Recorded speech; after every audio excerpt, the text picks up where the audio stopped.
Hey, welcome to episode 1 of Punk Heroes. My guest today is a great friend that I have known since the late 1980s. We served together in defense of this country and were overserved in many countries. Chris is a multi-talented musician currently playing bass in both Zephyr Pilots and DoubleWide. This episode is a bit different than upcoming episodes.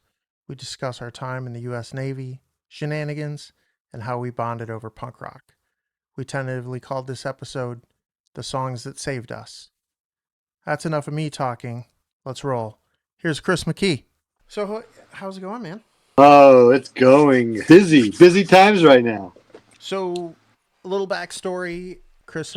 What are we calling you these days? Magoo? You can just call me Big Chris because my son is, well, I guess when he was a little guy, but he's CM2 and I'm CM1. That's what we're going by pretty much because we're both Chris McKees. So I'm Chris McKee. 1. Chris McKee 1. All right. So, Chris and I met in 89, I think. Probably about 89 on this beautiful seagoing vessel. Which, if you know anything about anything, if you got one of these stickers on your hat, that means when they decommission it, you get a piece of it. So I'm looking to bring a piece of the Theodore Roosevelt here one day to the stew. So that was our house. That was our apartment. I think that thing is like 40 some odd years old now, right? 86, commissioned in October 86. Yeah, so almost 40. No. Oh my gosh. We're bad at math. Yeah, that's why we like punk rock. That's freaking awesome. So we met in 89. You were hanging out with Mike, Angus, Spanky. He's not around to defend himself anymore. I know he wasn't a huge fan of Spanky. But no, and you know what? I'm not a big fan of Magoo either because that was just where we were at the time and whatever. So I never really got a good nickname. Yeah, you did. You got it from me, man, because your name is Tom Albrecht, and it's nice and it's formal and it sounds traditional. But I said, no, this dude's a rock star. He's Johnny Albright. Yeah, I got Johnny. That's right. I got Johnny Albright. So you got Johnny Albright from this guy. And I know it stuck for a little while at least for a couple of weekends. And Mike called me Ali, like A-L-I. Ali. Ali. Because we were in the Middle East, and my last name is Albrecht, so that was... Anyway, so we met back then, and used to hang out in some college bars, and make some trips overseas, and... Drinking escapades. Oh, binge drinking... On purpose, because we found places to drink. We found couches to drink on, and we never left those couches, said couches. And for literally, 3 days. We had to go to the bathroom. It was kind of over the edge. There were some couple places, episodes. There were some places in the Middle East that we found places to drink there, which is rare. We found very inexpensive places to drink in Norfolk, Virginia, where... Oh, because usually collegiate assigned, and we had unauthorized haircuts and sideburns and tried to look as non-military as possible. I'd even venture to say as human as possible, because we was just some lowly, salty squids, man, and we just had to get our rock out. So we did, and you know what? Honestly, I met people that were like-minded, and we did fun things and went to fun shows in Virginia. Yeah, it was a different time then. I feel like the military is a little bit more accepted. It was the late 80s. We were not very well accepted. In Norfolk, there were still signs on people's lawns that said sailors and dogs stay off the lawn. We hung out at college bars. College kids didn't, They saw sailors as, fighters, and people wanted to Well, come in and come on. strip their. I mean, we weren't. They weren't 100% wrong, but it No. was a different time. So Yeah, it wasn't a job considered a job, and for us, like me, honestly, it was like a last ditch thing. Like officer and a gentleman, I had no other place to go, man, and that was I tried to clean up my act out of high school, and had a lot of death and sorrow and grief and other things that I tried to run from, and being a salty sailor, punk rocker is one of those ways, and that was my way, and I found you guys. yeah, I think between you, me, and Mike, I think I was the only one that joined of my own. Like, I mean, I didn't have an option either. I like to say I was a straight C student, top 95% of my class, and Just choice though, and it's really funny you mentioned that because we're not freaking morons. We're just not liking our scenarios at the time. right. So I went back as a out after the Navy. As a matter of fact, I went back to school and graduated magna cum laude from Cal State University Channel Islands. So anything's possible for a high school dropout or with a GED. I had to have. I, I I had a GED. I did graduate high school, but I was a summer school graduate because I did enough slacking that I didn't have enough credits, and I had to go back in the summer after my senior year. So, Oh I, man, yeah, um, you got lucky. I basically just escaped Nowhereville, beautiful town in the Sierras in Lake Tahoe. It was a beautiful prison, but I had to get out, and the Navy was my way. So literally, and when I went in there and discovered guys like you and Mike became my drummer. I had another guy named Mike too. We should have been called the Angry Mikes because other Mike was angrier than Spank. But we did have a rock band in the Navy, and we were able to play like below the water lines. yeah, a lot of. And matter of fact, played at one stop in Germany because we happened to do a sound check on someone else's gear, and they wanted to hear more American punk rock. So we got to blow out frickin' Germany that way. So I wasn't really hanging out with you guys in Germany. Like, No, that was early 88, 89-ish, like I that. I was there. I knew Mike. And this is I didn't. Well, anyway, there's a tribute. This is basically a tribute to Mike. Yeah, This this is my episode. dude. Um, That's a beautiful thing. We just celebrated the anniversary of his passing, and I'm gonna go ahead and share this lovely picture of he and I back in the day. Me wearing my flight deck gear or Tractor King or whatever I was at the time. I'd go down to the barber shop, put on a smock, and start cutting people's hair because there was an extra chair sitting there. So I picked up some hair cutting skills working with you guys. and And nobody sweated. I gave good haircut.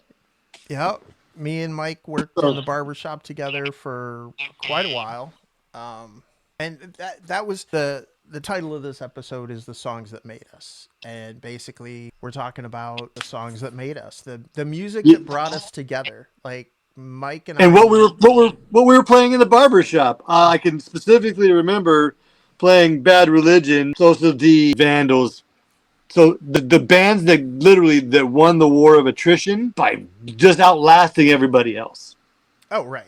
Those are the bands. I Those are mean, the bands, and particularly like for me. Let me give you a little background history of me and my musical love and the things that saved me through high school, up to the Navy, and through the Navy up to this point. I live in Ventura County, next to the city place. This beautiful little place called Oxnard. Some of you might have heard of it. Little thing called Nardcore. Hardcore from Oxnard is Nardcore. And I was born in Nard, and back in the day, and my parents lived one city over, and all of a sudden this music scene in between 82-ish, 81, 82, started hearing the rumblings of these bands, these amazing local bands, Aggression, Dr. No, just amazing bands, Channel 3, just Flower Leopards, and all of a sudden this album Nardcore came out. This is probably a great biopic if you want to take a magnifying glass and look at my high school era, probably as a sophomore in high school, freshman in high school. Just play that album. I mean, you'll hear my life. You'll feel my music, all the stuff that literally saved me and brought me to other music and stuff too. I mean, like also from my area, a couple of towns over down the coast is like Suicidal. Venice is probably a good 50 miles south on the beach line as the crow flies. But very similar to Oxnard in the musical scene. A lot of Latin community mixed with the punk rock kids, and those are the punk rock kids. It's a beautiful thing when communities get along. Venice and Oxnard got along nicely, and that's basically where my love of music originated and started saving me from bad things at home, like mom being sick, real sick with cancer, and eventually passing from it. But music saved me, dude. It was always music, and it still continues to be. Well, you play bass, some guitar. Oh, I play bass, drums, and guitar. Oh, all of it. Yeah. So Yeah. I played nothing, and I've tried. I've tried to sing. I got a drum set in the car or in the garage that I go out and beat on here and there, and I have no talent. Um, You got talent, baby. Come on. no, I got a couple of guitars. I have anyway. I just find other things to. I'd rather listen to music than play music. I guess is Hey, there's an art of appreciation all by itself, just appreciating music. Even to this point, I almost appreciate anything that's performed live without data, digital anything or whatever, voice correcting or anything that's true. I will give it my attention, undivided, and let my heart tell me where it goes. yeah. So you mentioned suicidal. I have a Yes. list, and this list will be in the show notes. I made a Spotify playlist, and the first band on my list is Suicidal. These are in Nice. no particular order. They are not necessarily my favorite song by the band. A couple of bands are on here twice, but so the first song I have on here by Suicidal is Sorry. It was on the How Will I Laugh Tomorrow release, which is I love that album. I love that album. a lot of people say it's Melodically, more just metal than incredible. punk and whatever, but just, I mean, Pure power crossover. It's beautiful. yeah. I love that album. And Sorry was it was one of those songs that was not on the cassette release, and being the CDs were still pretty expensive, they weren't nearly as portable as a cassette player. CD I still had players, tapes. Tapes. tapes were tapes were king. And this song was not available on the cassette version, and it took me a long time to find this song. Like I had to I had to go out and buy the CD after listening to the tape forever. So great song. What do you got? Well, I was. I'm so digitally attuned now. I literally pay for my stupid streaming music, but I don't want to hear commercials. I want to see what's current, what's modern, what's similar. Sometimes the analog and the computer feeds me stuff I've never heard of, but is very good. So, Yeah, um, like I've come across a bunch of bands, and there's kind of a hardcore resurgence. Like a lot of new hardcore bands are coming up, and I've been to a few shows lately, and some of them have really blown me away. There's a couple bands down in Orlando, a couple bands here in Jacksonville that I'm hoping to interview once I get this a little more polished. Um, you know, absolutely. No, no, this is you got a great thing going here, Tom. So, I mean, I'm proud to be guest numero uno. So, yeah. And you know ask what? anybody else, man. Yeah, well, you know what? We got the fibers, man. We got the natural fibers that connected us is the music. I mean, and I remember going to shows and being sketched out, and y'all was my crew, dude. I had to rely on y'all. It's just what it is at a show back in the day. Yeah, there were we saw I some. mean, when you go into Slayer, things could get weird. 89. When did I see Slayer? Was it in 89, 90? 90. They did do a stint in Virginia. I know they were there at least once while we were there. But they I had always a good nice flow of bands that came through there from DC and New York. We caught the stuff in Norfolk. I mean, sometimes they'd hit the college town, and that was pretty dope. So I mean, I remember catching plenty of shows. I wasn't starved for shows back in the day. oh, I mean, there was matter that. of fact, I saw more shows there than before I went in the Navy. I lived in Jacksonville. Jacksonville, we had a little bit of a scene. There's a couple bands that were kind of big here, but We had Like the that too. Boathouse. Like we saw Suicidal at the Boathouse, dude. That's like one of the first punk bands to ever rock the double pedal, the double Yep. drums, double bass. And that was in my face, dude, right there. Freaking, that was at least 89, 90-ish, somewhere in there at the Boathouse. So we caught good bands that came through there. We had Punk that. rock, talking otherwise. We had the strip of college bars directly across the street from Old Dominion University. Those are all gone, by the way. They mowed those down years ago to build some sort of a conference center or something like that. But You're and kidding, man. That was where I did my laundry and drank beer. we saw, who did we? It wasn't Ill Repute. It was a band from your area. Hey, I like that band. By the way, I did do it. I was the bass player in the '90s for Ill Repute. So there's my Nardcore connection. I'm in. I'm on. It's on my resume somewhere. Nice. As a So matter of fact, I think it's on Wikipedia, so it's confirmed, man. if it's on the internet, it's 100% true. It's 1,000%. I read that somewhere. I believe I read that on the internet. So, second on my list is Land of Competition off the Suffer release by Bad Religion. The winner in the war of punk rock attrition. They are still going strong. Probably the last 3 times I saw them, I went, number 1, because they're awesome, and number 2, because I thought this is probably my last opportunity to see Bad Religion. And then Yeah, because you never can tell anymore, man. I've just seen too many friends and peers and rock stars disappear, and I don't know that I like it. For sure. But Land of Competition, what a great song about, California and people coming out there to make it big. And It's literally still true, but it's 1,000 times more competitive, and it's just disgusting, and it hurts. yeah.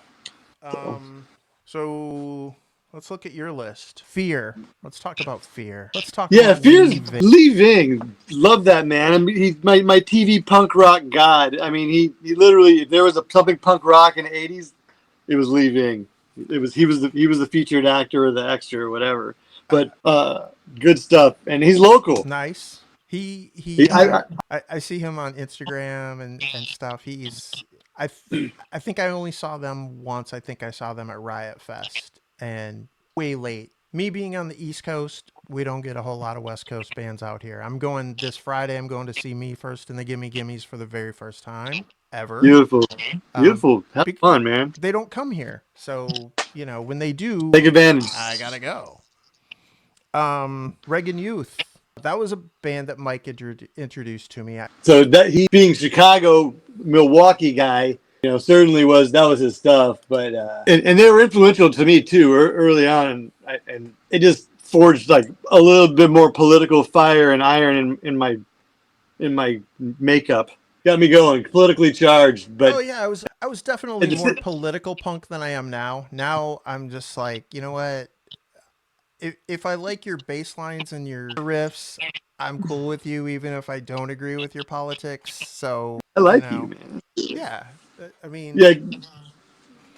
Like for me, I'm just a dumb, an idiot guy. We just like to get bleeped up and get crazy. That was kind of my philosophy of escapism back then, and to a degree, I mean, it is now. I like to. I don't drink the liquors no more, but there is, a certain peace and sensibility to medication, self-medication. So, just saying. That being said, the band RKL was probably the most influential in my entire life, and still continues to be, because mind-blowing riffs, just unbelievably put together, just standing the test of time. Bomber Mazzullo and Jason Sears, and oh my gosh, Chris and those guys, man, Vince, early freaking RKL changed who I am. It literally let me be an idiot and just be a punk rock idiot, and I loved it. Riff still, like I said, amazing, holding the test of time, and half of the band is Lagwagon. So guess what? They're also going to be reuniting and re-revealing themselves as RKL, and I'm I'm kind of stoked for it, even though Jason and Bomber aren't there, and and Derek, the other guys that have participated in the band.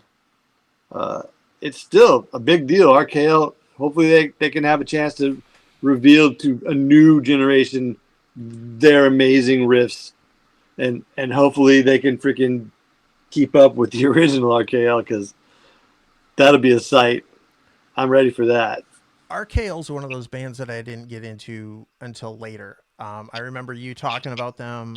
Um, I think maybe you introduced Mike to them, and but I don't remember hearing them back then. And then, you know, being on a boat in the middle of the ocean, you couldn't just run down to your Tower Records and grab whatever you But I had wanted. tapes. I got tapes, bro. I'll record you one. Yeah, my song by Reagan Youth was Degenerated. What a just pretty much every song on my list is stuff I sing along to still.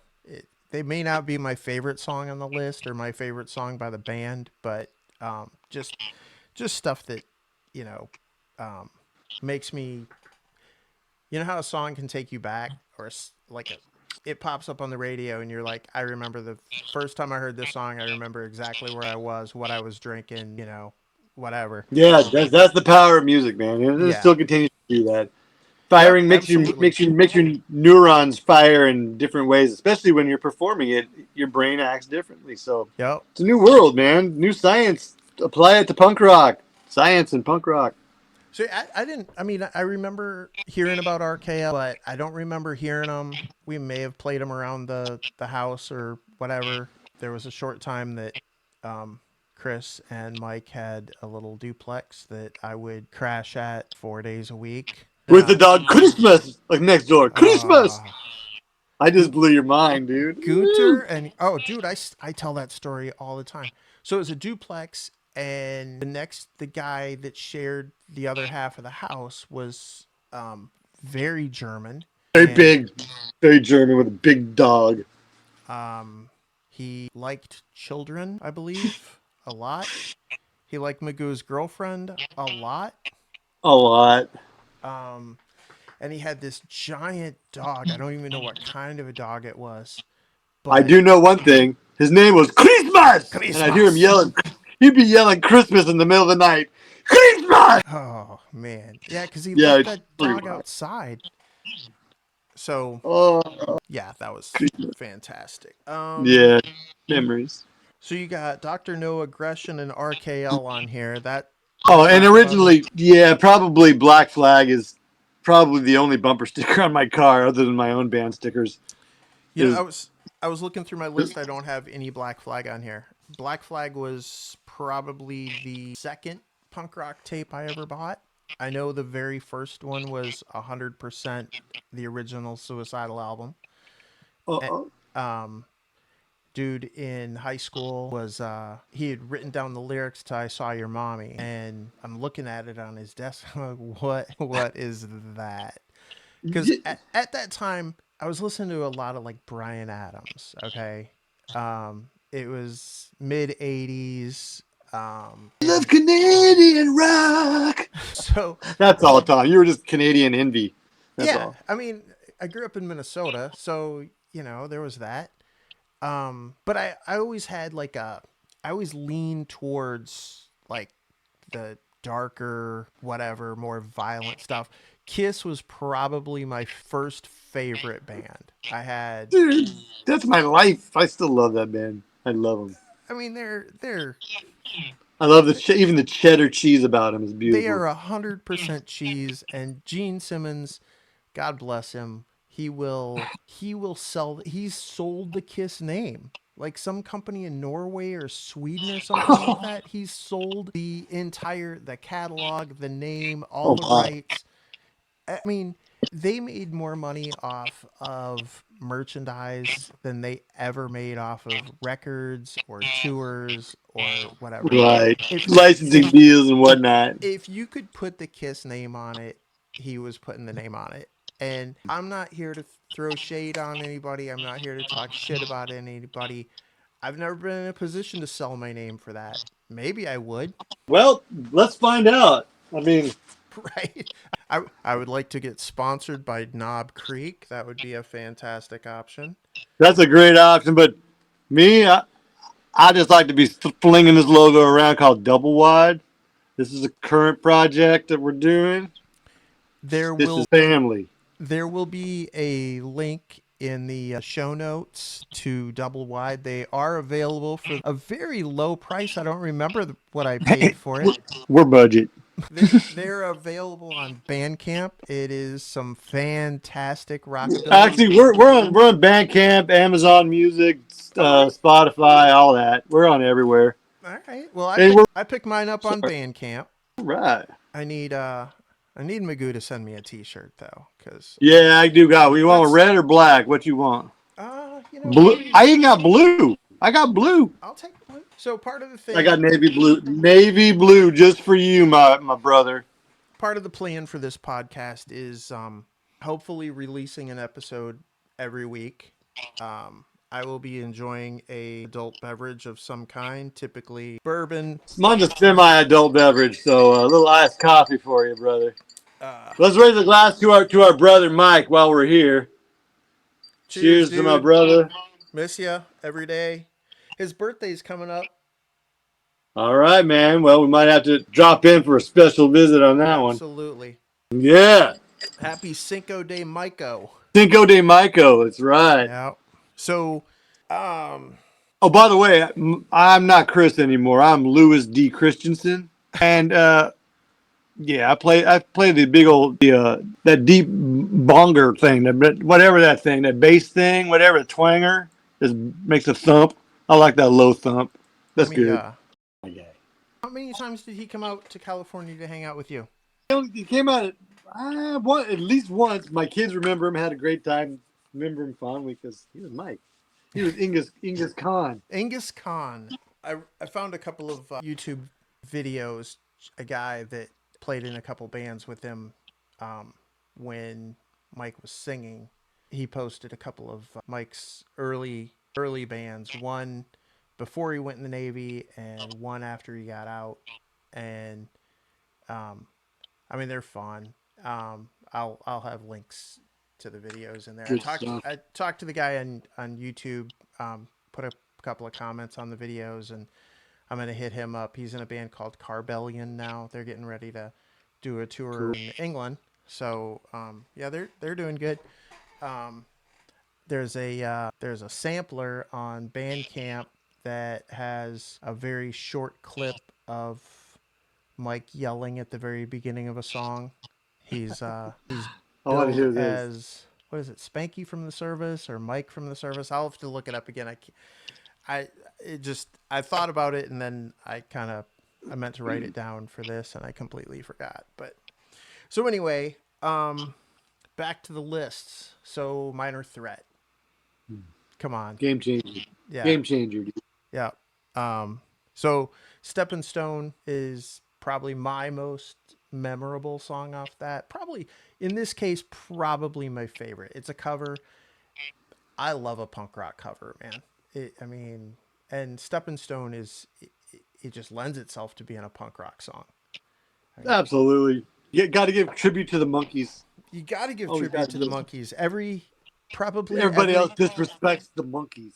Every Monkees song could have been a punk rock song, and poor fellas. Yeah, I mean they got the shaft. They didn't get to really play, but you know what? I'm getting opportunities to play in several projects right now. Like I said, the Double Wide project, as my identical cousin, I become Louis D. Christensen, Frog Gigger and Bass Thumper. Frog Gigger and Barbecue Master. Barbecue Master. Yeah, because we're not hillbillies. We're more like grill billies. We're all about the meat, the barbecue extravaganza. I love it. That's fucking awesome. And you know what? I'm being unapologetically a carnivorian meat eater has its benefits because you get to eat the good stuff. So hey, anyways, and that also gives me the energy so I can keep up with my son. Now check this out.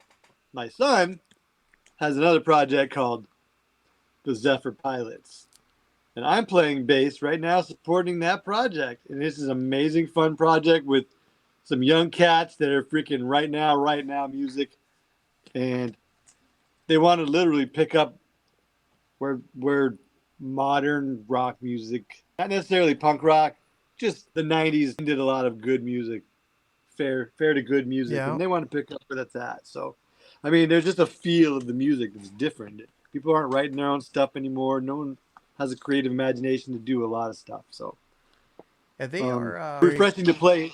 Refreshing to play in a unique original band. they I are love it. definitely unique. And I don't mean that in it just it's something. Fresh. It is. It's awesome. I mean, you guys really put on a good show too. I'm gonna put some links in here for the videos, Facebook, Instagram. Yeah, Follow we've these been burning guys. up. We've been burning a hole on the map with that. Between Double Wide and them, I can't even mow my freaking lawn. I come back and it's like this tall. So That's good. It's good to be that's a busy, good right? thing because yeah, you know what? With my situation, being a veteran, I somehow get compensated a little bit by the VA for some bad things that occurred or may have occurred while my service was active, and so I get a little disability, and it pays a little couple of my bills, my abilities. You Yep. know what I mean? So life is good, man. I mean, when you get to barbecue a lot, play rock and roll with your family and your friends, and just get in the bus and do it, it's amazing. So I'm blessed, honestly. And there's only one other factor that I'm aware of, and that's keeping your health, man. Because if you don't have your health, you're done. I was on my back for like 2 years with health issues, almost 3 years with some VA connected issues, and I couldn't do nothing. I was happy to freaking be able to sit upright in bed for those days, but some of those days you remember, and you remember, and that music gets carries us through those tough times too. Yep. Absolutely. And totally glad you're back to it, I'm on the healthy, mend, brother. I'm on the mend. sweet. How about Fang? Fang was an amazing ripping band for me too. I was a skate kid over here, so like I said, the opportunity to be able to skate with Jason from RKL on his ramp in Montecito. I mean, these are just your peers, your co-peers, Right. and their bands happen to be amazing. And it's kind of like back then. I mean, Fang was just a fundamental, perfect skate rock band, SoCal or NorCal, I think, but they're California nonetheless, and just good I stuff. I mean, mean, Nirvana covered them. The money will roll absolutely. right in. And Nirvana had a nice little Doctor No connection too. There's flyers and whatnot in Kurt's room. Yep. So I put They Sent Me to Hell COD. That was I think again Mike turned me on to this band. What was the name of that album? Landshark, and they had The Money Will Roll Right In. They Sent Me to Hell COD. Yeah, that was good That's stuff. right. That album is ripping too.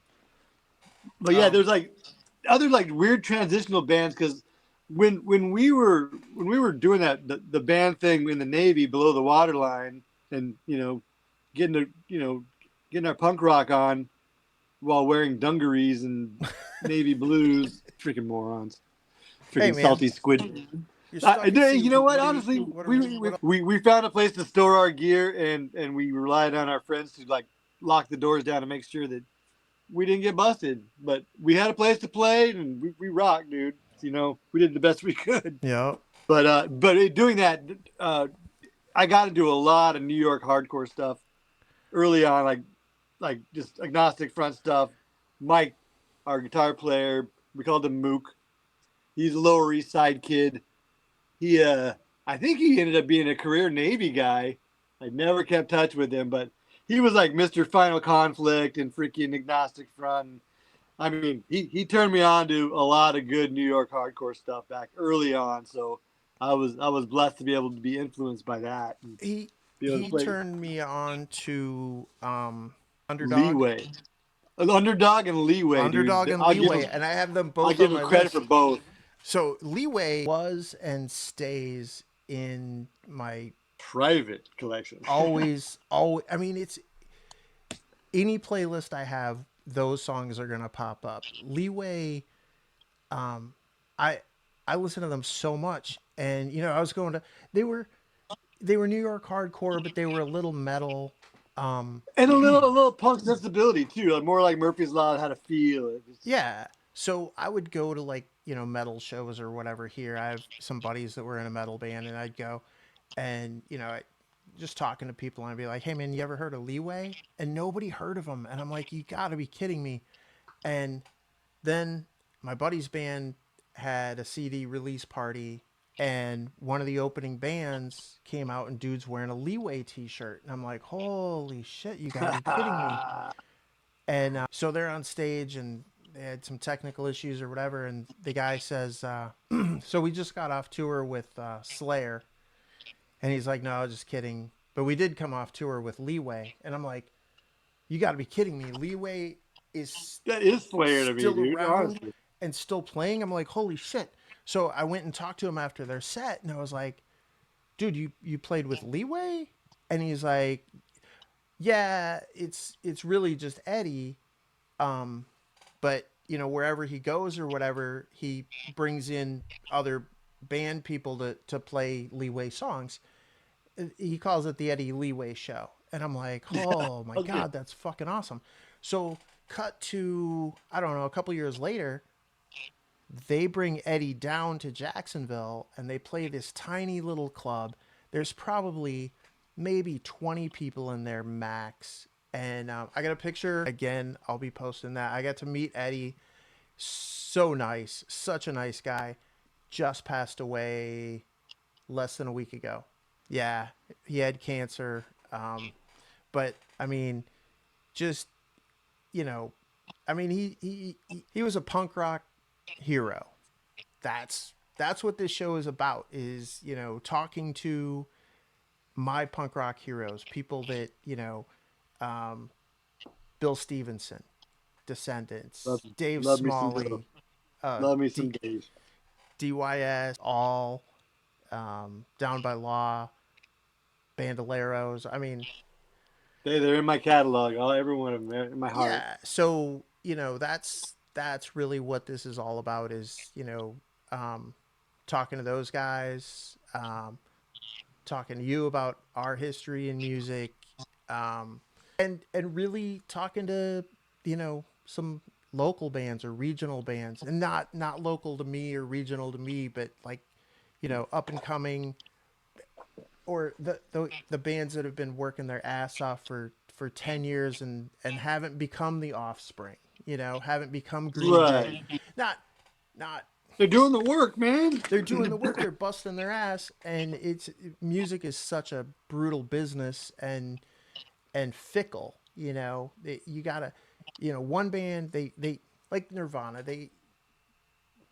Once Nirvana like had a following or whatever, and the music industry was like chasing after anybody who sounded like Nirvana. They wanted the next Nirvana, and it's been that way for ever since recorded music. They gotta have somebody who sounds like whatever. And speaking of the Offspring, their first album will always be my favorite album. Mike came back from leave. He went to Wisconsin and on leave, and came back with the Offspring's first album on tape, and it was the craziest thing I've ever heard. I like newer Offspring. I like Ignition and uh, Keep 'Em Separated, that album. But their first album was so intense. It was more angry. It was more punk. It was It less was. It was. poppy. It was. They captured the energy that was required of the '90s. The '90s were trippy. It was full of a bunch of young people who were very angry and very easily afflicted with anger and rebellion, and they didn't want to conform to shit. Right. So I feel that a lot of those songs were all self-destructive anthems and just break shit, Limp Bizkit style, and what do you do? Weird era, and the music became very self-destructive for a lot of those bands, but they're also people's anthems that they swear by, or If they're having a bad day, they go out to their car and turn that music on, and those experiences will either help their soul or help their heart, or it's gonna help them get the rage out. Either way, Yeah. Yep. I music's mean, doing it. So, yep. and honestly, I've been blessed with the ability to follow the music scene as well, and be near some of these people, and actually know some of these rock star people. Dude, are rock stars to you and me, but they're just like you and me, dude. They are. Every single one of them I've met. Um, I'm not trying to name drop, but um, I mean, I got to meet Dave Smalley. I got to meet Sam Williams from Down by Law. I got to meet um, Bill from Descendants, Eddie from Leeway, and every single one of them is a genuinely nice person. Just like, I mean, they don't act like a rock Authentic. star. And that's one thing that really drew me to punk rock besides the anger and the way to get an aggression out. But the I mean, you're not going to go to a Kiss concert and hang out with Gene Simmons. You're not going to go to an Aerosmith concert and hang out with those guys. Oh wait, oh Sedgway right there. I'm gonna go ahead and tell you a spanky story with me, because Aerosmith and me, we actually these hands have touched Aerosmith while wearing handcuffs. We're not worthy. We're not Now worthy. check this out. Okay, so we just get back from like a 3 month, at least a 2 month cruise. We're in the Caribbean. We didn't even hit a port town. We didn't have liquor, booze, nothing. So we come back. We're like, we're gonna get smashed. So me and Mike are like downtown Norfolk, next to the sports arena, waiting for Aerosmith show at nighttime, with nothing to do except for this one bar that happens to be the Blue Oyster Bar, and these fellas happen to serve us drinks. I think I had 13 or 14 tequila sunrises because they thought this sailor was sailing the salty seas of Norfolk for some reason. But I was just waiting for Aerosmith, man. So, anyways, me and Mike get smashed. We're playing pool, and I'm like just ripped. It's free drinks are flowing. These guys are nice, super nice in this bar. Thank you guys. And we go to the show. I go to the first friggin' band, and friggin' I try to go crowd surfing in the very front of the huge auditorium indoor show, and I freaking faded and fell out and woke up backstage in handcuffs.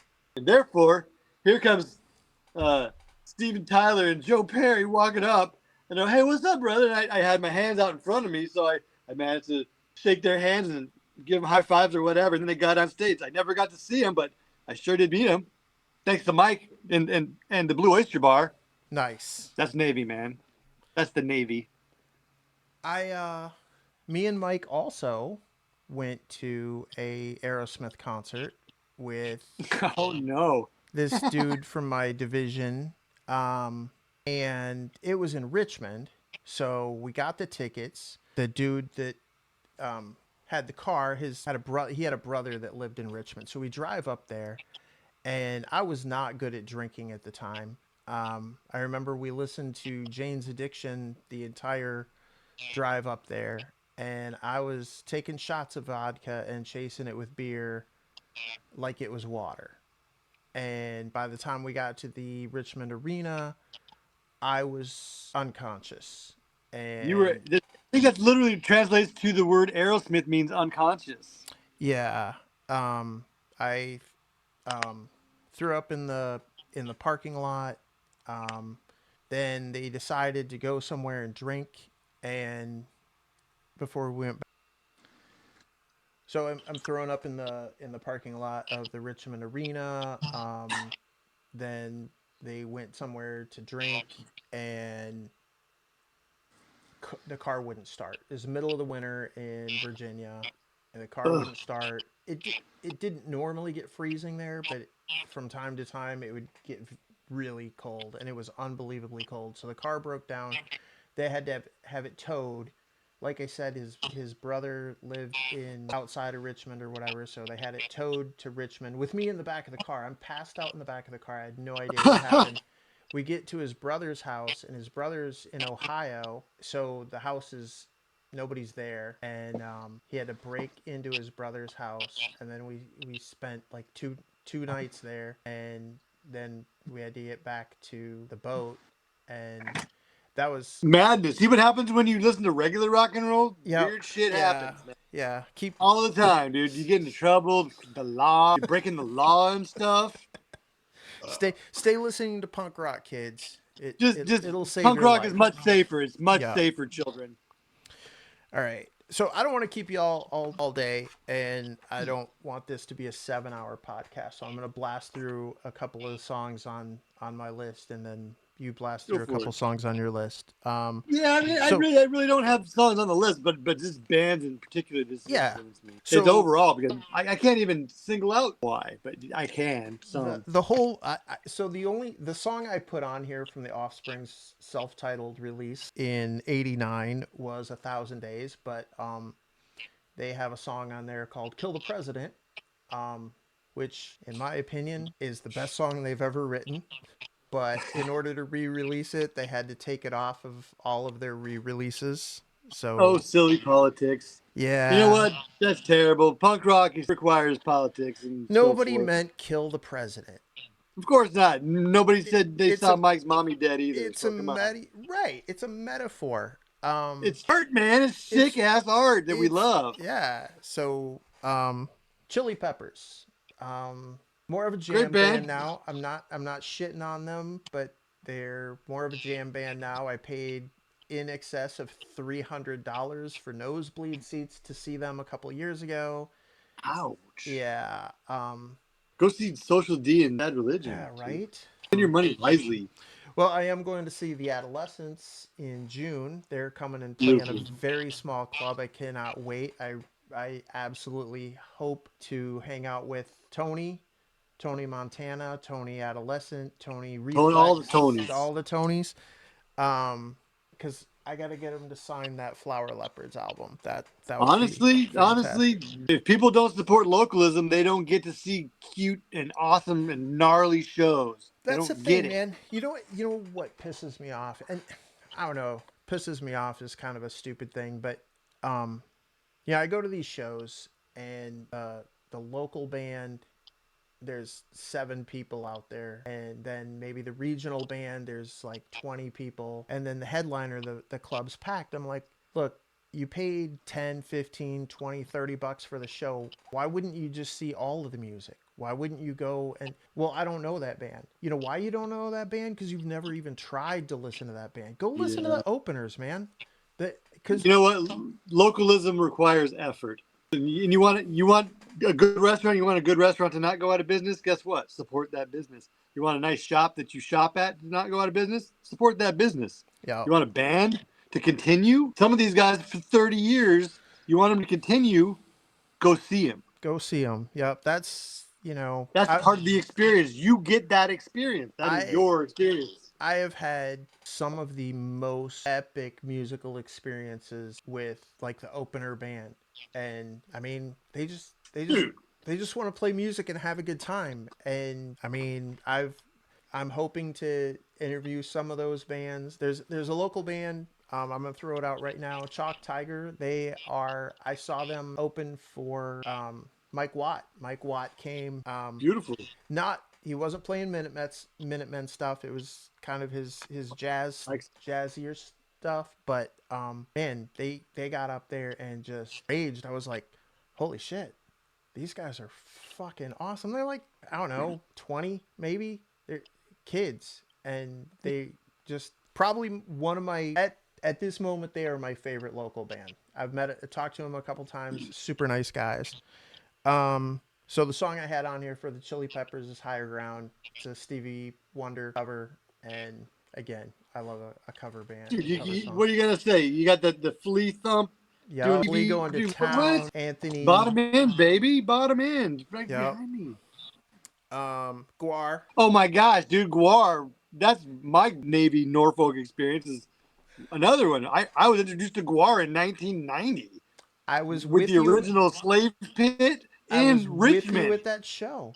We went to that show, Holy, holy ship show. and then we got unbelievably wasted, and then we went to Friar Tuck's completely covered in Hey, guar Guar. slime because we were Red and blue, baby, for life.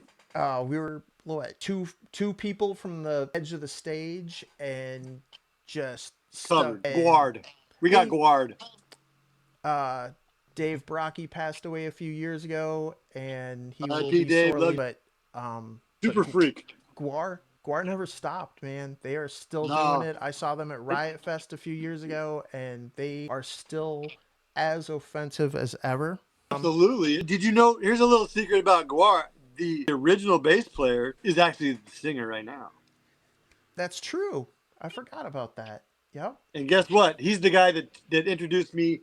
Hold on. To the steak bass. Oh, let's see this. I gotta see this. I'm not gonna say that. I'm not gonna say that I'm original, but he did occupy my delicious hunger for the steak base. Oh, that is a beautiful T-bone right there. Look at I that. know, huh? That I like your strings too. That's sweet. Yeah, and under blue light, they glow like it's like burning, searing hot. So I'm searing a Nice. steak while I'm rocking. This is specifically with double wide. This is my beef base. Look at that. I That know, man. I like that. That is fantastic. And even the brand, double wide brand. What? I'm gonna slow it down from Guar and bring it to probably the most chill band on my entire list.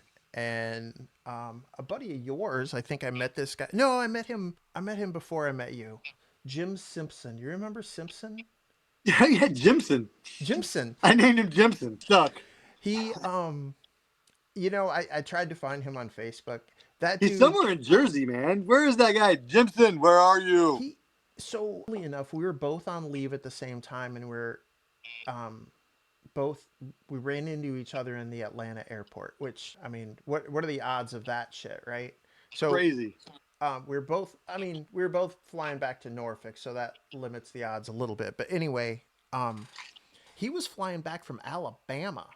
So What? he was a Jersey guy, but I think his family had moved to Alabama or something. Anyway, I've looked him up, can't find him. He was he was goofy as shit. Loved him I though. love that guy. He He's my, my, introduced my me human Charlie Brown. 100%, 100%. There's no better way to describe him. So he introduced me to this band from Philly called the Dead Milkmen. Oh yeah. The Milkmen, they are my Seinfeld of punk rock. That's a Any great way to call it. situation that comes up, I can relate it to a Dead Milkmen song. My wife loves it. We'll be Snotty, riding in the nerdy, and car, and digestible. I will nonstop quote Dead Milkmen songs. I Unless you're lactose intolerant. I I say, Stuart, I like you, but you're not like the other kids here in the trailer park. So often, yeah, That's my life, baby. Trailer park um life. Ramones. I mean, are they the What can you beginning of say? punk rock? I don't even think they liked being called a punk rock band. No, I've got so much representation of them on my punk rock ceiling. There's so many flyers. I got RKL and freaking Ramones show. I never got to see the Ramones. Well, They I played saw the the Boathouse when we were in Virginia, and I had to work, and I just, there was a space in my life where I wasn't able to go to shows, financially, whatever, married to the wrong people, whatever. My wife now is fantastic. I don't even want to say she lets me go to shows. She's very cool with it. She knows, what I love, and heck. Take her it's with. it's not I took her when we went and saw Teenage Bottle Rocket. Um, Honestly, I probably should have had her listen to Me First and the Gimme Gimmes before I just bought my ticket. I made an Right. assumption that she wouldn't want to go, and then I played her some stuff, and she's like, "Wow, No, I that's do like amazing. that." So, I put something in my drink. That was something that a kid that lived in my neighborhood turned me on to years ago. Um, he bought that album, and I listened to it. And honestly, what was the name of that album? Animal Boy Oh, from Animal Boy is a great album. '86. Dude, Yeah, it doesn't rival some of their like early stuff, Ramones, Leave Home, Rocket to Russia, but it was one of my favorites. Dag Nasty. Dave was Huge, their huge factor in my life, and in the Navy times particularly. you guys, you and Mike both turned me on to Dag Nasty. I mean, they were like 30, 40 miles away in DC where we were at. Yeah, So, and never ever saw them live. They didn't. oh, that's too bad. I've seen them many times, a couple Ah, times. you're a dick. I know, but it's where I live, man. I mean, Yeah. you live in the place where bands are. They if you build it, they will come, kind of thing. Yep. That's Um, that's kind of how it works. and And you know, just a revolving membership of artists in Dag Nasty. I think the only member for every single album was bass guy, what's his name? now a Bass guitarist. player. He's with Bad Religion now. Um, Oh, Brian. Brian Baker. Yeah, I think he's the only one that is on every one of their albums. I Um, thought the bass player was too. I think it was Colin. Something like that. Anyways, Maybe good anyway. stuff. They were a good transitional band for me, somewhere between Minor Threat and Fugaziville and Bad Religion modern. Somewhere in there is where it held me together. They were some glue for me. So Dag They Nasty, huge they still melodic have core, some of baby. the absolute best lyrics of any punk rock band I've ever listened to. Um, so the first album, Can I Say What Now, which everybody calls Silly Boy. I don't know why they Yeah. called it What Now, but um, and then I'm going to move off of punk rock for a second and move into some industrial Ministry. Oh. Ministry, The Mind is a Terrible Thing to Taste, and the one before that one was The Land of Rape and Honey. Everything else I didn't love. I didn't It's just remember. it has its place in the timeline of music and EDM or whatever the rock they call it. I mean, You know, it was it wasn't like it was EDM, timely. but it It was was like a timely. It was combination of industrial and punk rock. There were right. loud, angry lyrics. Like the song "So What" took all of its lyrics from an Ed Wood movie about a group of girls that went around killing people. I wish I could remember the name of the movie, but and then but it was about a serial killer. So I mean, it was just it was angry and drug fueled. They did a lot of LSD before they mixed these albums. Yeah, So interesting yeah, that stuff, me and but not really my cup of tea.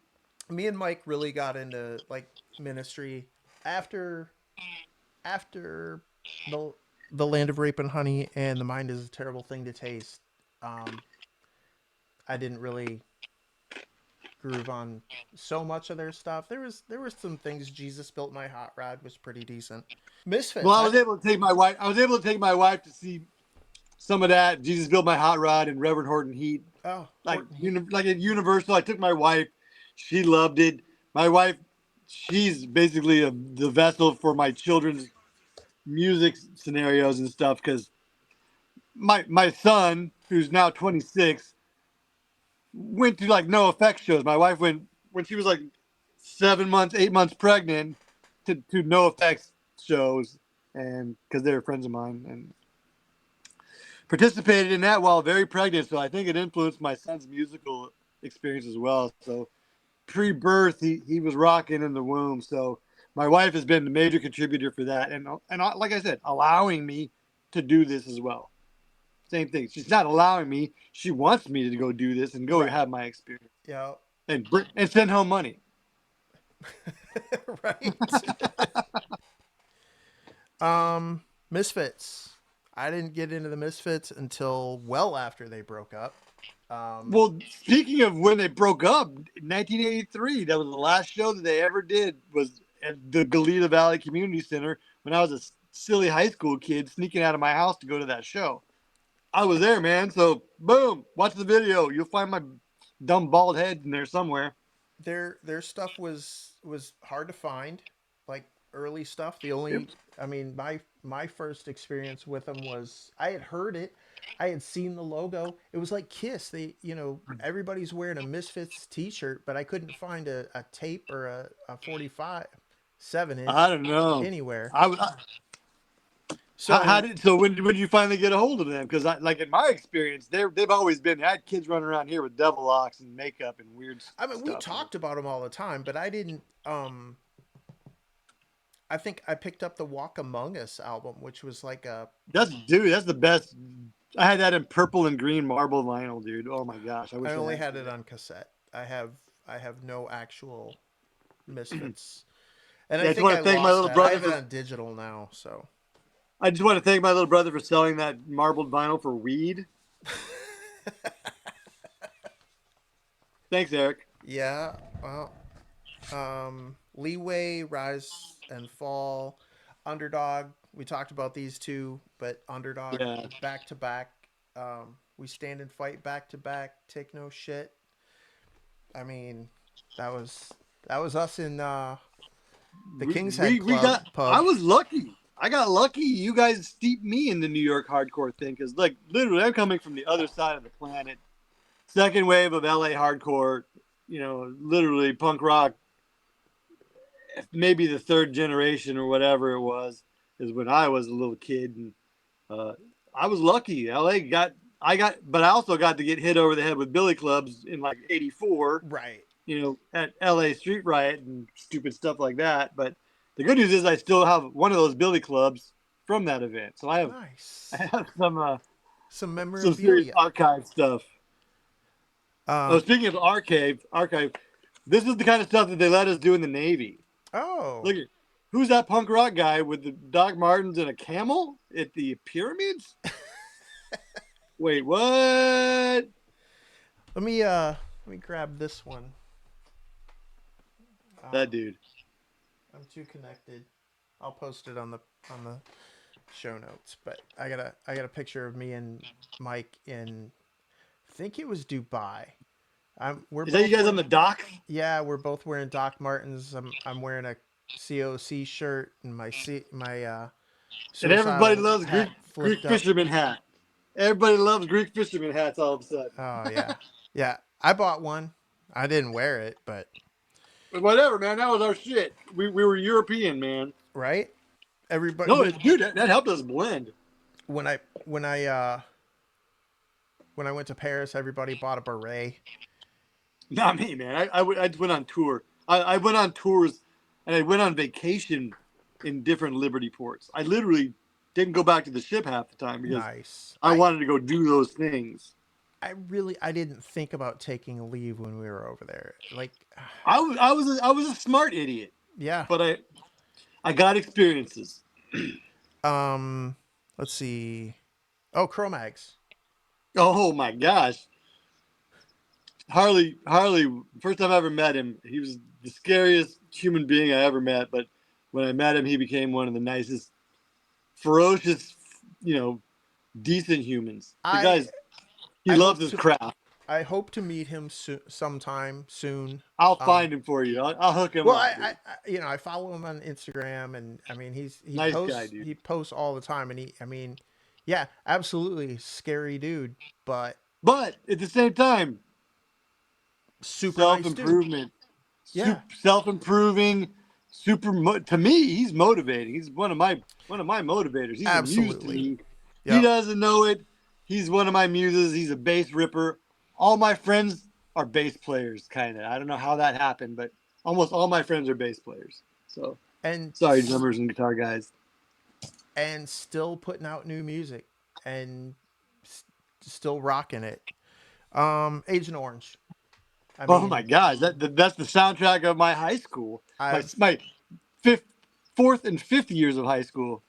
I've met Mike Oh, Palm um, twice.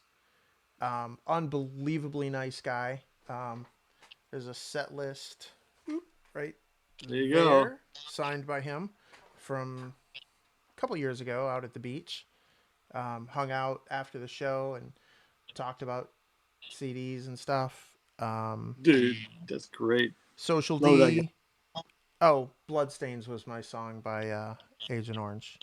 Social Yeah, dude, D. that's the whole album. Living in Darkness is that's literally.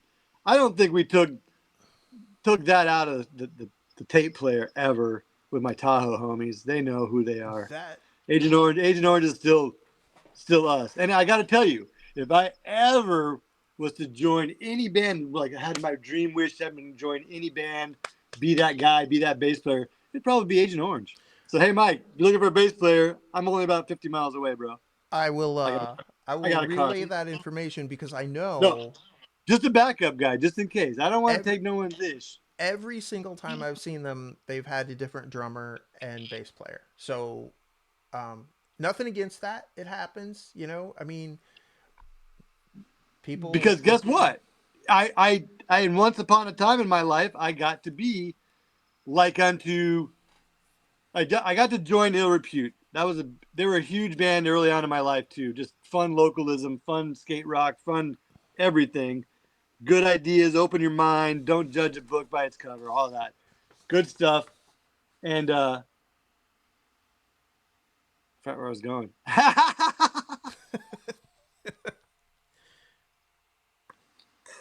Yeah. I'm looking at my I was list able and I I'm was trying able to to remember. be okay. Here we go. Let's just cut there and wrap. Rewind. Right? I was I was able and very fortunate to be a member of Ill Repute, and at one point in my life, they were my favorite band as a kid. I mean, I adored those guys. They were amazing. And then when I moved away and got to play, I graduated high school somewhere else and came back. My friends were like, "Oh my gosh, you got to play for Ill Repute. That's like playing in the Super Bowl." I'm like, "You're right. It's like playing in the Super Bowl." So I got to play in one of my favorite bands. And then, like I said, Agent Orange, you're my favorite band ever. Mike, need a bass player. Short distance away. I got pro gear too, dude. We're good.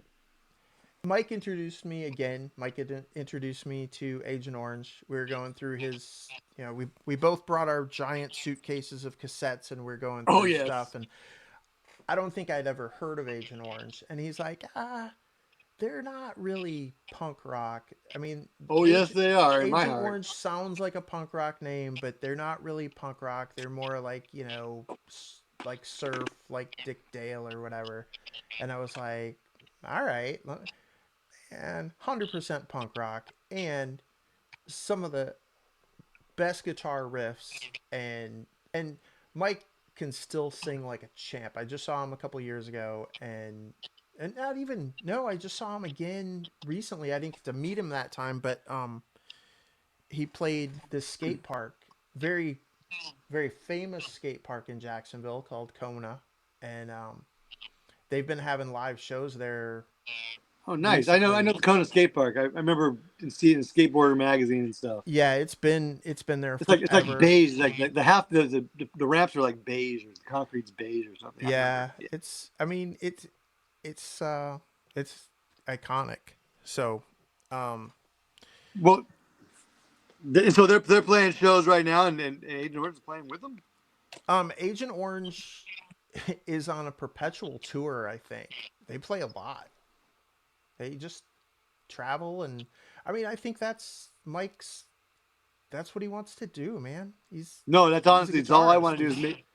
I want to do the same thing and just make music with my family and friends, dude. That's honestly what it's all about.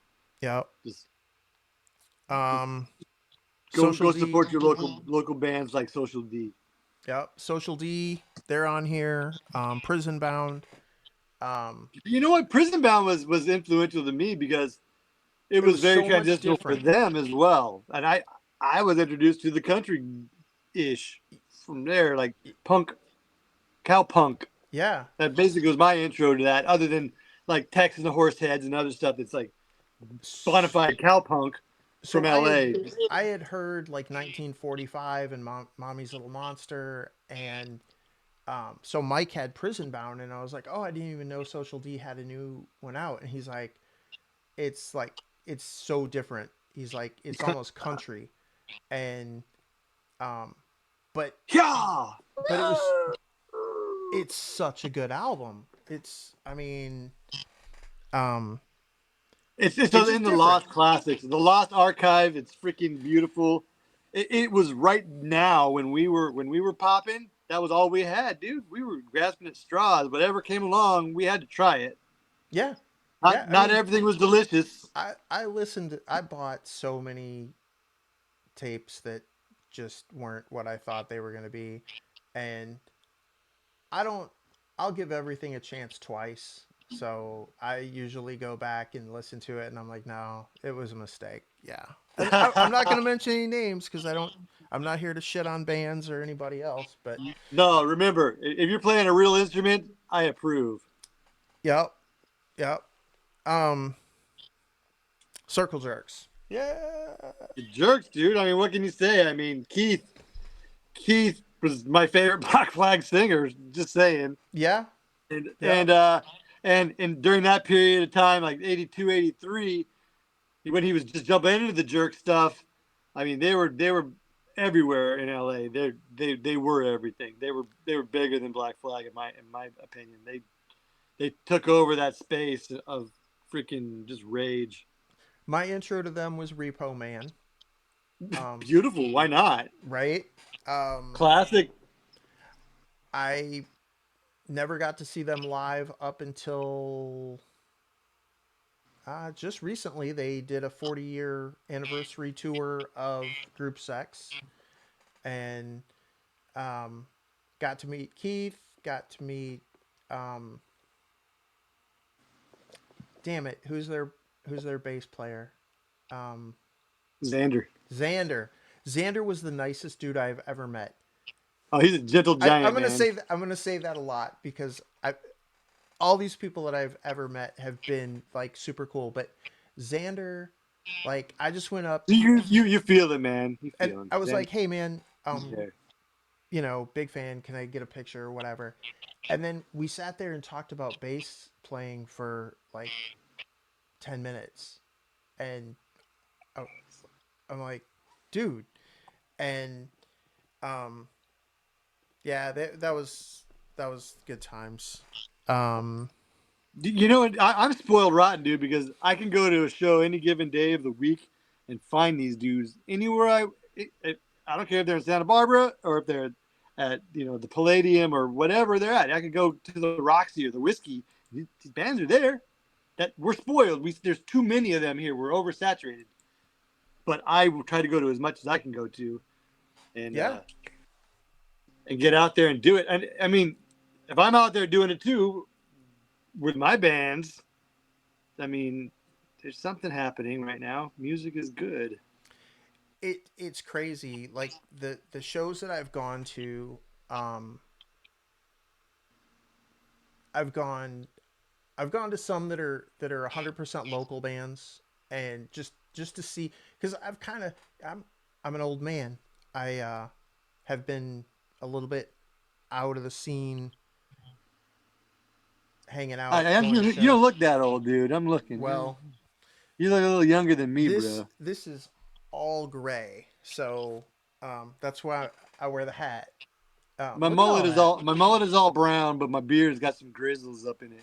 Yeah, So this is I wear a hat most of the time. So it's earned, baby. It's earned. yep. You Um, earned your battle scars and your grays. so yeah, I go to the shows just to see what's going on now and just trying to get back into like my kids in college now. Um, my wife's two kids are grown. We don't have to worry about getting home and feeding kids and all that stuff. So um, I'm still waiting for half of my friends to be finished with all that so they can come rock with us. Come on. right. So I My have a I got lucky. I had three kids. I had three college graduates and a couple of grandkids, and all of a sudden, I have this free time too. So guess yep what? I go to shows. I yep. listen to music. I seek out new projects, things I don't shouldn't do, but I guess this is the new me reinvented. Give me the freedom rock, dude. The freedom to rock, and I'm happy. It's freedom rock, man. Freedom rock, man. Yeah, man. Turn it up, Turn man. it up, man. Anybody under 50 is not going to know what that's about. But I don't care. um We earned that one too, old people. so sir Suicidal made my list again. Um, Actually, no, this was off the Controlled by Hatred. It was the heavy emotion mix of How Will I Laugh, which was Okay. the Spanish guitar slowed down, very. Yeah, I know what you're talking about. I mean, My you're not little brother, who's not a guitar player, learned how to play that on guitar. He was moved nice. that much by the song, he had to learn it. It, I mean, So you're not moshing to it, but it's that. no, it's I mean, emotional, dude. It's cutting. Suicidal is it. so There's only that so many bands that just grip me and got me, and the ones that you said. Look, I got Dag Nasty. They cut me. I yeah. got Minor Threat. They cut me. Misfits cut me. Uh, where we're going with all this good shit, it's cutting, dude. It's the stuff that's memorable to me, and it's just meat. There's not a lot of bands with meat. Basically, this list is songs that I 100% know all of the words to and sing along every single time I hear it. Oh, dude, I'll sing this stuff in my sleep.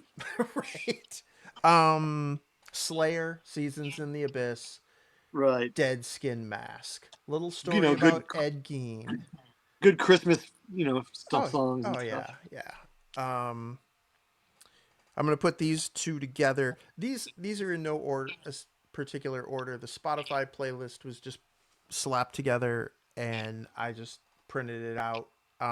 But Adolescence, Amoeba, because Just who this can't is sing along to fundamental. that? This is found. That's foundational, man. Yeah, It's just and when that stuff came out, it was already late for me, and that was in like 82, 81, when I yeah. was just becoming conscious of punk rock and So you know. I was like 12, Okay, I got that.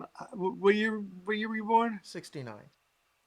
Okay, you're only a year younger than me, man. But I just was fortunate to be right up in stewing in it between Santa Barbara, Ventura County, and L.A. I got everything I needed. All the punk rock was here, man. So adjacent to the Adolescence is the Flower Leopards, and Yeah, there's kind of an I obscure reference with Tony. I don't Oh, know a whole lot about the Flower Leopards because my introduction to the Flower Leopards was the Dirges in the Dark album, which was Tony Adolescence and the Flower Leopards. yeah, They had a different singer when they were on the the Oxnard. the Nardcore mix. Yeah, the Yeah. different singers. Same project, different singers. So but this song is probably, if you have, if you're offended in any way, this is probably not the podcast you want to listen to.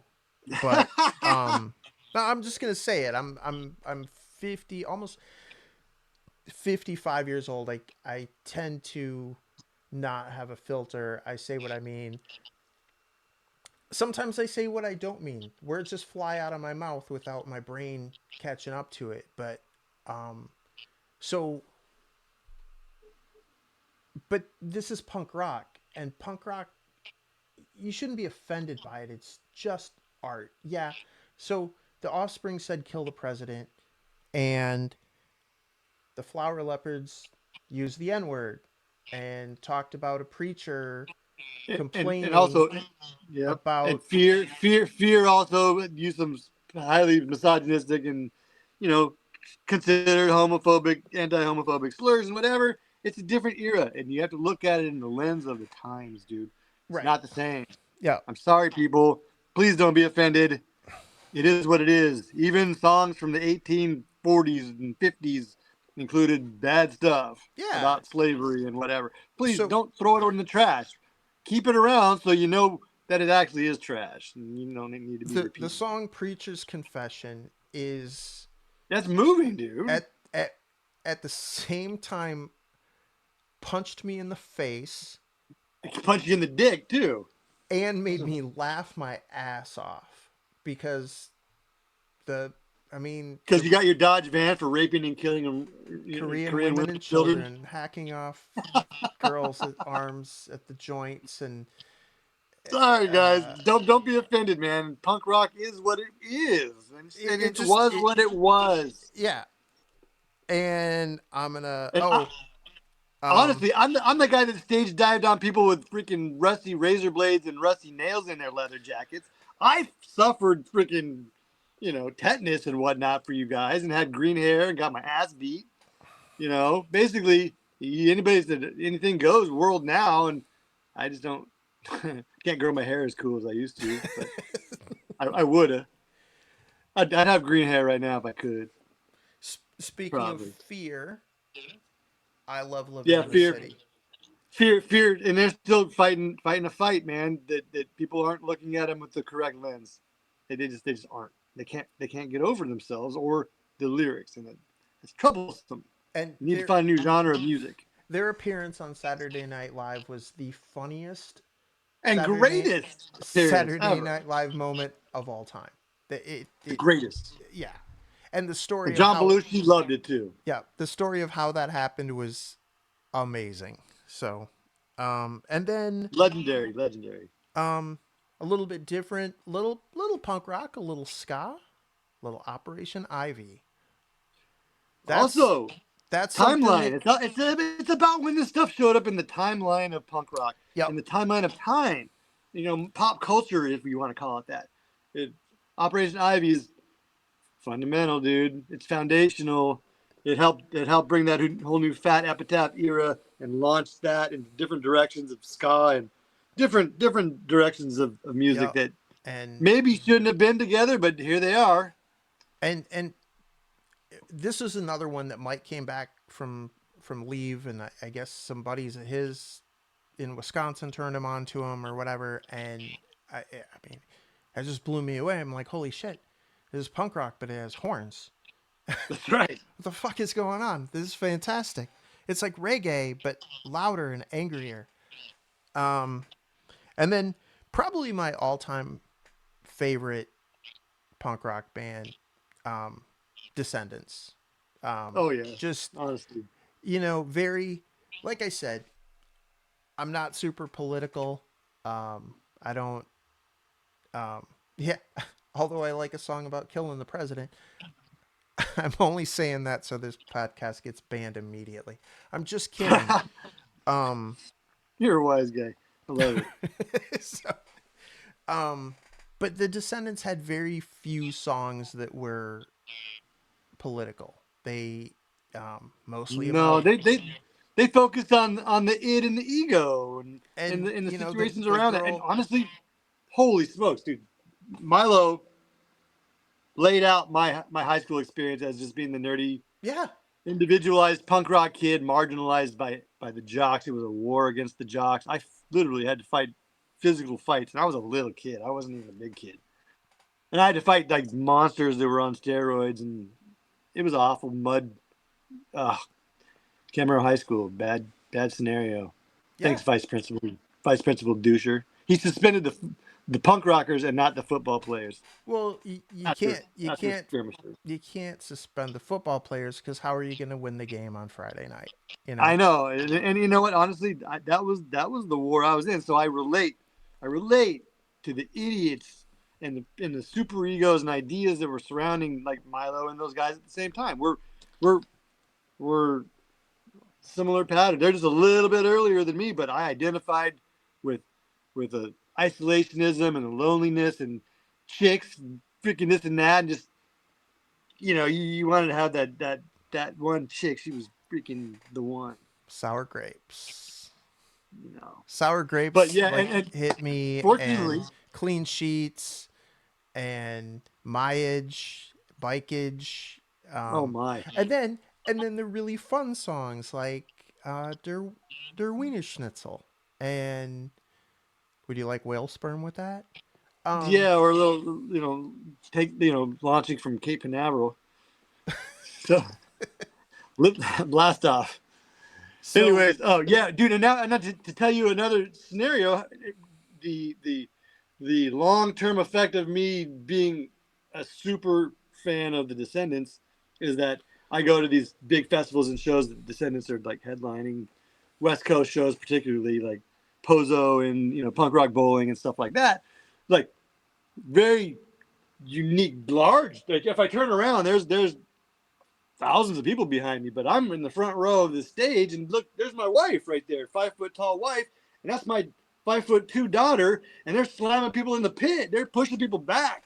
They're not no longer just actively listening. They're active participants and have been for decades now. So being the byproduct of me having to go see these bands, even still, more than once, almost every time, it music still affects me that way.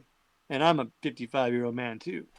And I'm the secret super fan of these guys because, like I said, a lot of these guys are my contemporaries, and I see them in a lot of different places, and it's hard for me to tell them how I feel, but you guys know I got love for all of you.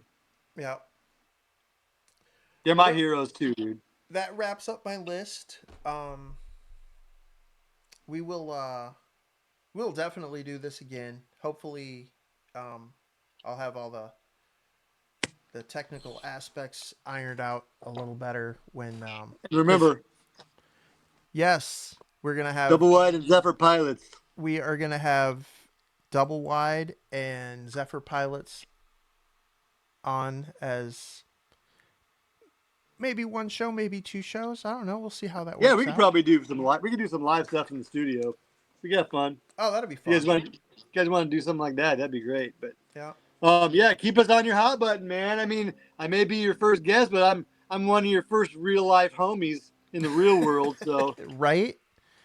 right, honestly, and you as well. I got love for you, my brother. I mean, we don't spend time, but we do communicate from time to time, and it's like we haven't missed a beat as far as Yeah, I'm concerned. absolutely. I mean, I remember the first time we caught up after, being in the service. It was like, unfortunately we were on opposite coasts and we couldn't be sharing a beer at the time, Right. but yeah, I mean, we never missed a beat. So listen, man, I'm gonna let you get back to your stuff.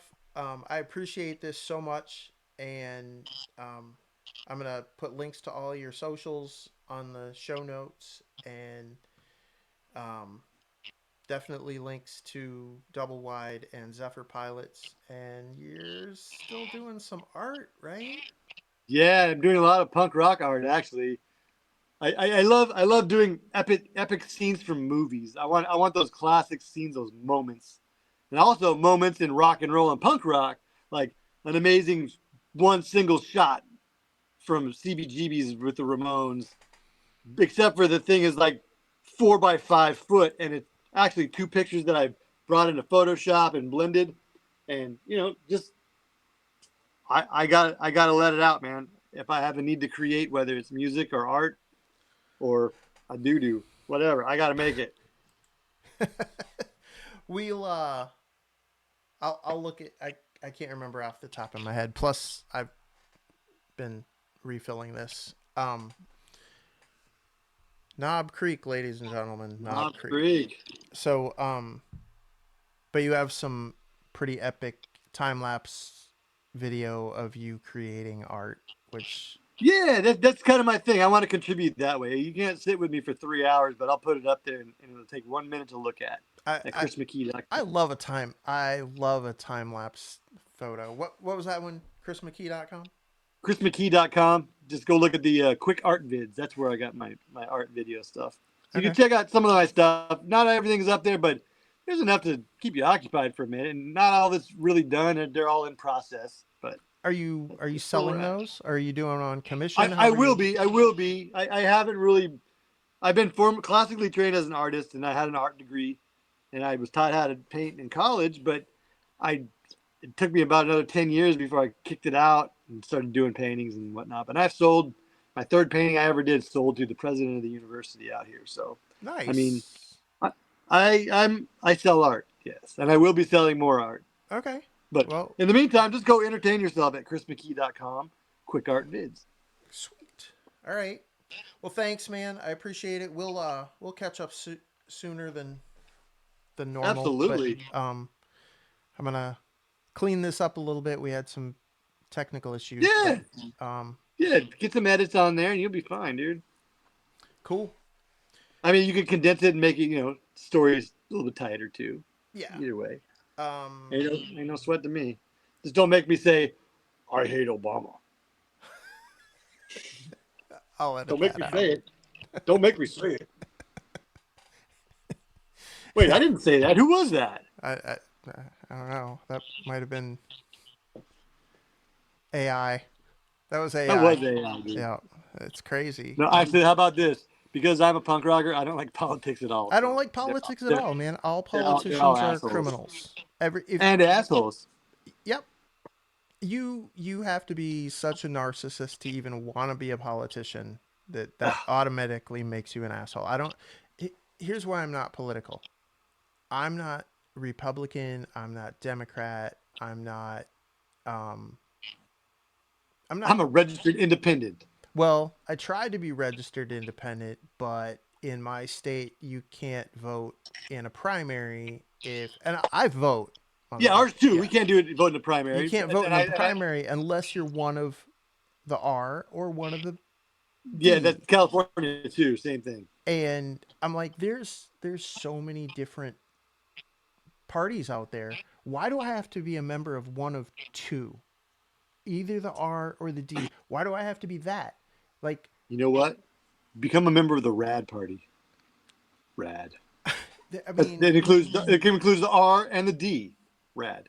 yeah, and then the anarchist. An So, anarchist right in the middle. So yeah. Rad Party for the So, win. um, yeah, I'm just I vote, but I never vote party lines. Um, I have my beliefs. I don't share them with everybody because especially in these times, if if you if you share your political opinion, people can't just disagree with you. They have to hate you now. And not you. I know you, but if I were to just go out and say, whatever my opinion is on whatever, somebody's going to have a disagreement and now they Yeah. hate me. And I'm like, I don't hate you because That's whatever. kind of the Yeah. problem that these bands that are facing the resistance, the timeline of resistance, with not using the correct lens to look at the Dickies or look at fear in what their perspective was at the time. I mean, it's freaking poetry, or sometimes bad poetry, but it's art, dude. Just Yeah. look at it with the lens. Look at it with Yep. the correct lens. Yep. And the problem is that these people hate those bands because they have to along party lines, I guess. Yeah. I don't know So, what that means. So that's the punk rock party, rad party, dude. You get to hate everybody. yep. Rad party. So I'm gonna put all of our songs, and Chris didn't have a whole list of songs, but he had some cool. He sent me a text with a bunch of cool notes, so that's getting thrown up in the show notes.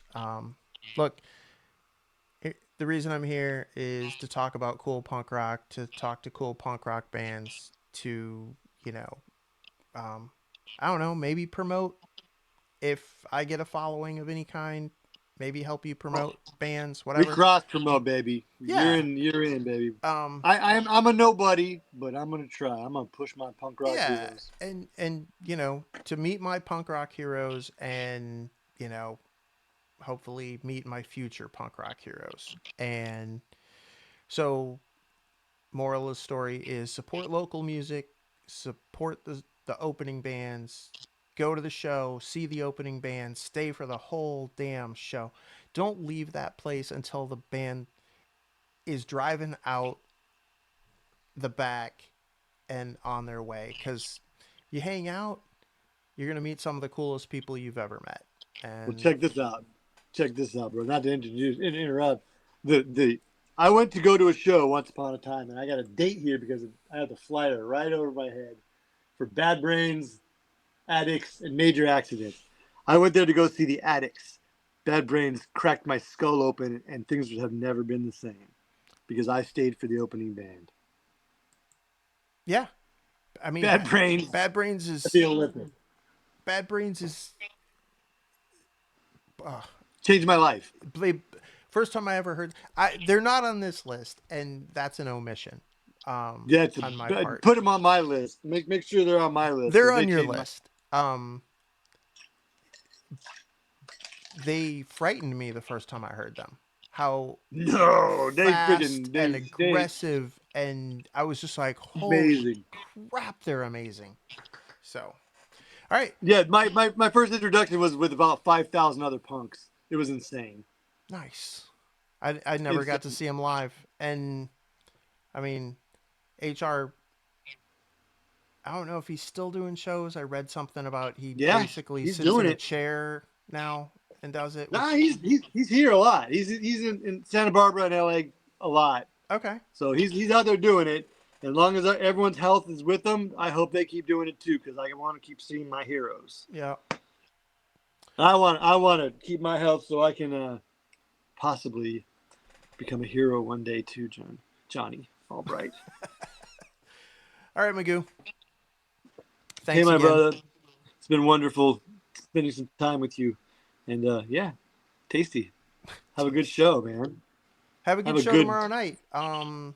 This is not gonna get posted before your show Nah, tomorrow just night, but go check out the Zephyr Pilots, whatever. Zephyr yep, Pilots and DoubleWide stuff. And that's all I can tell you.